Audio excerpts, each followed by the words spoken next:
A história da Senhora Maria, que aos 101 anos procurou emprego, mostra que a legislação não está sendo cumprida e também dois erros que talvez você esteja fazendo.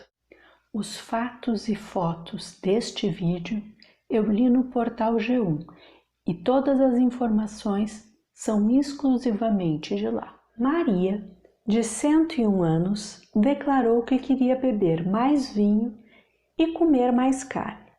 E para conseguir dinheiro para comprar o vinho e a carne e não ficar como um peso para sua filha, resolveu procurar emprego. A neta ajudou, imprimiu a foto da avó e todos os seus dados pessoais na forma de um currículo. E a bisneta pegou o currículo e levou na empresa em que trabalhava. A funcionária do RH, quando recebeu o currículo, ou seja, quando coletou os dados pessoais da senhora Maria, ficou emocionada em ver uma senhora de 101 anos querendo trabalhar. Como reação a essa emoção, publicou nas redes sociais a sua alegria em ver tal fato acontecendo. Se a funcionária do RH fosse uma pessoa descolada que nem os assinantes deste canal, ela já teria ouvido falar de Lei Geral de Proteção de Dados, LGPD, e não teria dado causa a esse vazamento de dados. Sim, porque eu tenho certeza que você, que já me assiste e que ouve falando de contratos, modelos de negócios e LGPD, quando leu a notícia, já sabia que havia ocorrido um vazamento de dados, não é mesmo? Agora, em relação aos dois erros, porque no início do vídeo eu comentei que a história da Senhora Maria significava o não cumprimento de uma lei, e essa lei é a LGPD, e também de dois erros. Você conseguiu identificar os dois erros? Eu já adianto que um erro é da empresa e outro erro é do portal G1. A história acabou bem. Um comerciante da região presenteou a família com vinhos, a senhora Maria ganhou notoriedade depois dos 100 anos, todos acharam a história divertida. Mas poderia ter sido diferente. A mesma história poderia ter sido objeto de crítica para a família, que poderia vir a ser perseguida por colocar a idosa nessa situação. Nunca se sabe, uma vez na rede social, como uma história pode acabar.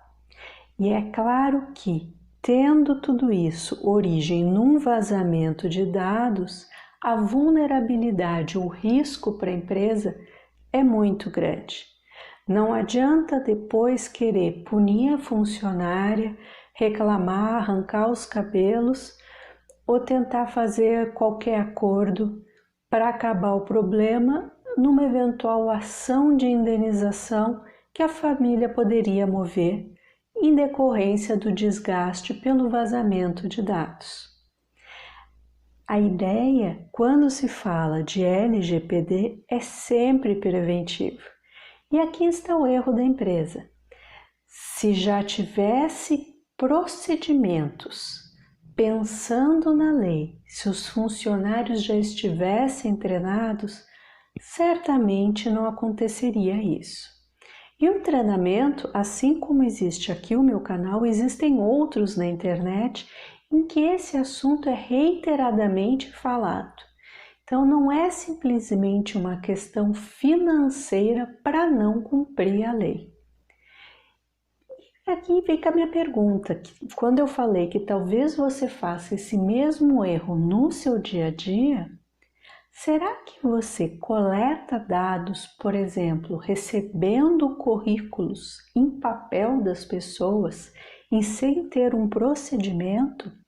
Porque os dados pessoais que são regulados pela LGPD são qualquer informação que identificam ou tornam identificável um indivíduo. ou seja, são as informações dos clientes e as informações dos funcionários. E aquelas pessoas que, por confiarem em você, informam as informações da vida dela, elas também entram dentro desse escopo de dado pessoal. Então, o procedimento precisa ser revisto se você hoje recebe em papel e deixa em qualquer canto. É muito simples de entender. Pensa que os dados são ativos da sua empresa. Da mesma forma que quando você recebe uma mercadoria, você confere o que está entrando dentro da sua empresa. Você confere o que você tem em estoque e você confere como você descarta, ou seja, há um acompanhamento do ciclo de vida do produto dentro do seu negócio. Da mesma forma, você tem que saber como os dados pessoais entram na sua empresa, onde eles ficam armazenados e, para controlar o armazenamento, quem tem acesso a eles, para não correr o risco de alguém que não precisa ter acesso à informação acabe achando engraçado ou divertido, como aconteceu com essa analista de RH que colocou nas redes sociais, e também uma política de descarte. Depois de quanto tempo o dado pessoal é descartado? E aí tem uma série de regras que você consegue encontrar aqui no canal. Eu vou deixar no final do vídeo algumas sugestões, mas fique à vontade. E se houver alguma dúvida, pode registrar no comentário que ou eu respondo ou faço outro vídeo respondendo. Muito do conteúdo que está aqui surgiu de dúvidas de pessoas como você. Fazer as adaptações não é tão complicado assim.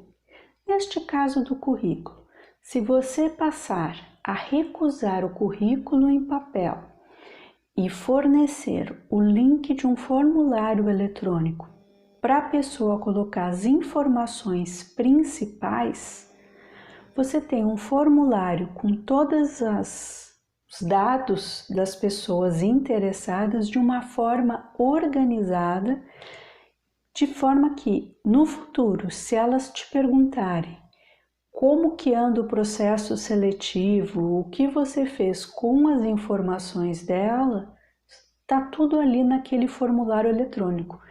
E só um grupo restrito de pessoas vai ter acesso. Não é uma folha que de repente vira rascunho, um cliente leva para casa, ou seja, vazamento de dados, ou que fica esquecido numa gaveta. Dados pessoais que não estão organizados, que não têm utilidade nenhuma, são uma bomba relógio, um passivo que você tem que evitar a todo custo ter. E essa organização, essa reflexão no negócio, ela permite com que o pequeno já se prepare para ficar grande. Porque numa empresa maior, com procedimentos mais complexos, não dá tempo para parar tudo e rever lá desde o início. Mas se você, numa empresa pequena, por exemplo, ou num procedimento simples, já começa a fazer esses ajustes, vai ter muito menos trabalho quando começar a crescer ou ficar mais complexa a sua operação com mais produtos ou com mais serviços. E isso inclui também o profissional liberal, o profissional autônomo, a pessoa que trabalha informalmente.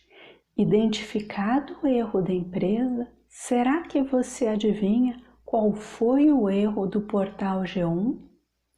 Bem, o Portal G1 possui notícias, é uma atividade jornalística. E a atividade jornalística é uma das exceções à LGPD. Em tese, por não ser uma atividade que está vinculada, que precisa obedecer à Lei Geral de Proteção de Dados, os jornalistas não precisariam saber dessa lei.